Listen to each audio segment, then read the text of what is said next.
Então, meu nome é Johnny, né? Eu nasci e fui criado aqui no Fagundes, né? Até meus 18 anos eu morei aqui, né? Um tempo da minha vida eu também morei, né? No Capão da Cerca, que é a comunidade aqui vizinha, né? E a minha vida inteira foi aqui no Fagundes, né? Eu fico preocupado que à medida que as pessoas vão morrendo, que as pessoas vão embora, a nossa história também vai embora, né? Quando a gente perde uma pessoa, a gente perde um museu, a gente perde uma biblioteca, né? Então por isso que eu resolvi escrever um pouco a história do Fagundes para que ela não se perdesse. E ao mesmo tempo, um dos motivos também que eu quis escrever o livro foi para que a gente pudesse passar essas histórias para as pessoas mais jovens, para que as pessoas continuassem a investigar, mas também a propagar o que aconteceu aqui, por que hoje é dessa forma, né? E ao mesmo tempo, como o tema do livro fala, né, Fagundes, uma história de fé, é também uma forma de despertar fé nas pessoas, né? Porque acima de tudo aqui é uma comunidade de fé.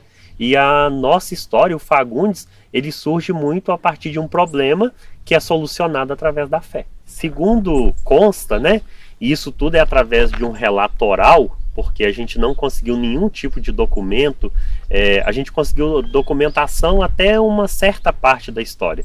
Depois a gente não conseguiu, a gente fez essa pesquisa em cartório e tudo mais, mas a gente não conseguiu. Segundo consta, o Antônio Fagundes, né, ele ganhou na época do governo um pedaço de terra, que é esse pedaço de terra que hoje a gente chama de Fagundes. Então ele vem para o Fagundes e ele constrói aqui uma fazenda. Inclusive era uma fazenda de escravos, que tinha a senzala, tudo relacionado a isso. E ele teve uma filha. E essa filha, ela casou com José Rodrigues. E é interessante que a gente, por exemplo, não sabe o nome das mulheres. A gente só sabe do Antônio Fagundes, que era casado com uma pessoa que a gente não sabe o nome, que teve uma filha que a gente não sabe o nome e que casou com o José Rodrigues. E aí, junto com o José Rodrigues, aí eles tiveram 11 filhos. E aí um desses filhos é a Constância. E a Constância, ela é mãe do Gustavo. O Gustavo, ele é pai do Firmiano. O Firmiano é pai da Jane, que é a minha mãe. Então, a gente encontra um pouco da nossa história por aí. Só que a gente não tem, até a Constância, de fato a gente conseguiu o registro em cartório.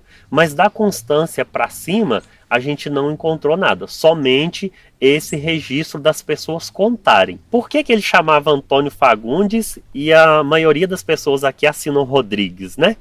Aí é legal a gente pensar isso. E, inclusive, parece que o sobrenome não era Rodrigues. A grande questão é que a maioria de nós carregamos sempre o sobrenome dos nossos pais, não da nossa mãe. E aí, olha, a filha do Antônio Fagundes, com certeza ela tinha o Fagundes no nome.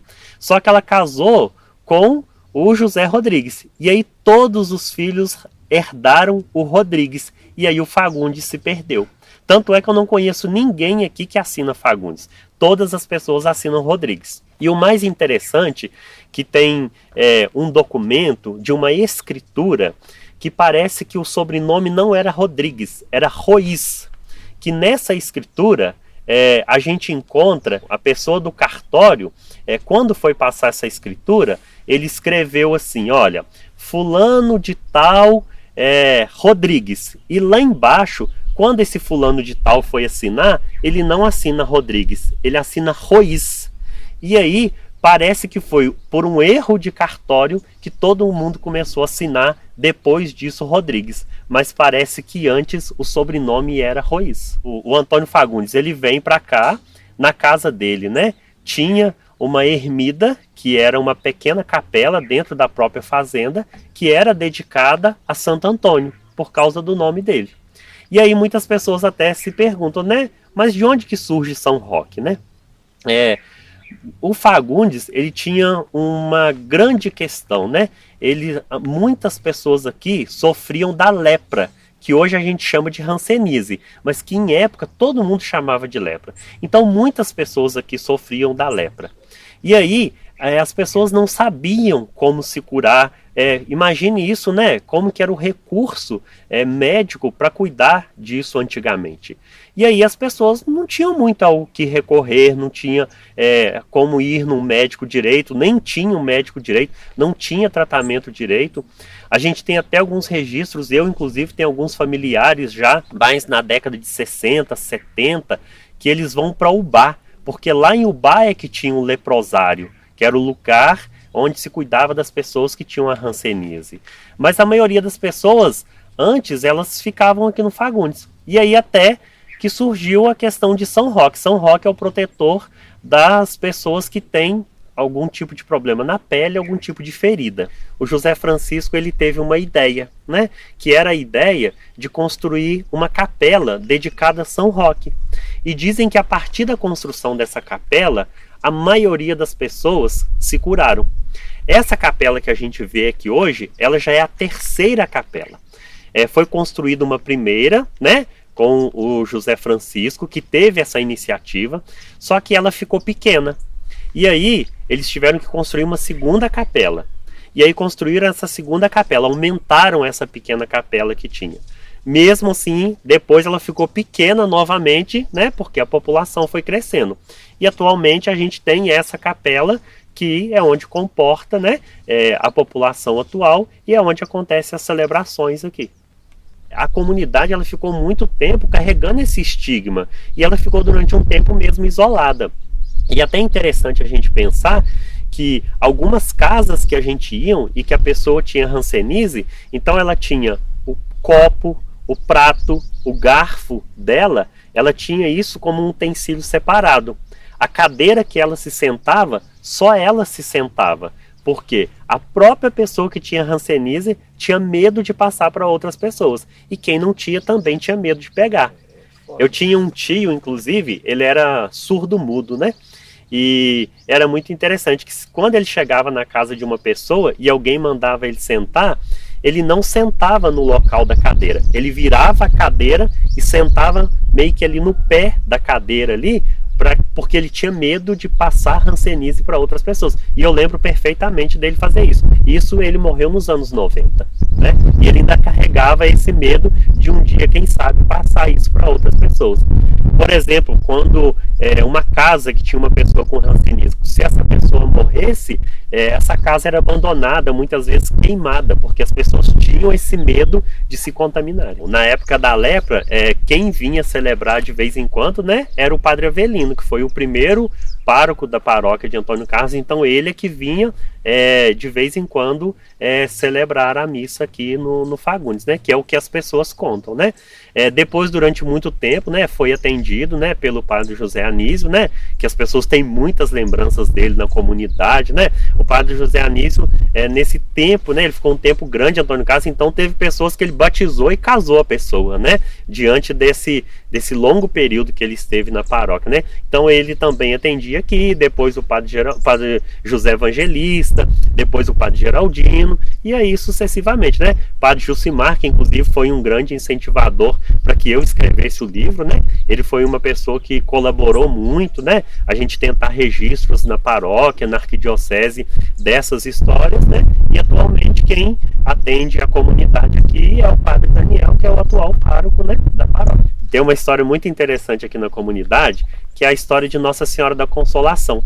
Nós temos muitas pessoas aqui que têm como sobrenome Consolação, inclusive a minha mãe, Jane da Consolação. E essa história se dá por um casal que tinha aqui na comunidade, e esse casal, a mulher tinha tido vários problemas com hemorragia. E aí ela pediu a intercessão de Nossa Senhora da Consolação para que ela se curasse. E ela se curou. E aí ela encomendou uma imagem de São Paulo, então trouxeram essa imagem ficava na igreja, só que essa imagem com o tempo ela se quebrou. E aí, só que essa imagem, chamada de Nossa Senhora da Consolação ou correia, é a imagem de Nossa Senhora com uma correia na mão. E quando essa imagem veio junto com ela uma correia, é como se fosse um cinto, que a gente usa, por exemplo, na calça mesmo, é um cinto. E aí, as pessoas pessoas na hora do parto, elas seguravam essa correia pedindo a Nossa Senhora da Consolação ou correia para que ajudassem as mulheres no parto, já que esses partos eram todos feitos em casa. E aí, muitas pessoas, em agradecimento a Nossa Senhora da Consolação, colocaram nas suas filhas o nome de Consolação. Então a gente tem várias pessoas aqui que assinam Consolação no nome por causa de Nossa Senhora da Consolação. Quando eu lancei o livro Fagundes, Uma História de Fé, né, a neta desse homem, que se chama Elaine, ela doou para a comunidade que está aqui na igreja hoje uma nova imagem de Nossa Senhora da Consolação. É muito bacana pensar no povo do Fagundes, né? Porque no fundo nós somos todos parentes, nós somos todos primos, né? De um grau mais próximo, de um grau menos próximo, mas nós somos todos parentes, né? E aí é muito legal de pensar que o Fagundes sempre foi uma comunidade muito unida. E aí uma história que eu gosto muito de contar para as pessoas é porque aqui sempre teve como economia a produção leiteira. E aí chega, né, lá para março, quando começa a fazer a silagem, é muito interessante que ainda hoje isso acontece, né? E principalmente antigamente, que não tinha todo esse maquinário que a gente tem hoje do trator, né? Que era muito feito no carro de boi, no cavalo, né? Como que as pessoas se uniam? Por exemplo, se hoje ia fazer silagem na casa de uma pessoa, todos os homens iam para lá ajudar. Amanhã acabava na casa daquela pessoa, amanhã ia para outro lugar. Então ia fazendo esse revezamento. E todo mundo se ajudava, né? Uma outra coisa que eu acho muito interessante, que eu acho que isso é muito de nós mineiros, né? E aqui, por exemplo, acontecia muito isso, quando matava um porco na casa do vizinho, né? Alguém ficava responsável de, no final da tarde, pegar um cavalo e levar um pedacinho de carne para todos os vizinhos. E isso era uma coisa que acontecia assim, olha, cotidianamente. E sempre tinha essa questão de quando um estava doente, ou quando inclusive acontecia alguma coisa boa, por exemplo, nascia um bebê na comunidade. As pessoas tinham essa questão de ir visitar, de saber como que tá. Então sempre teve muito essa união entre as pessoas, né?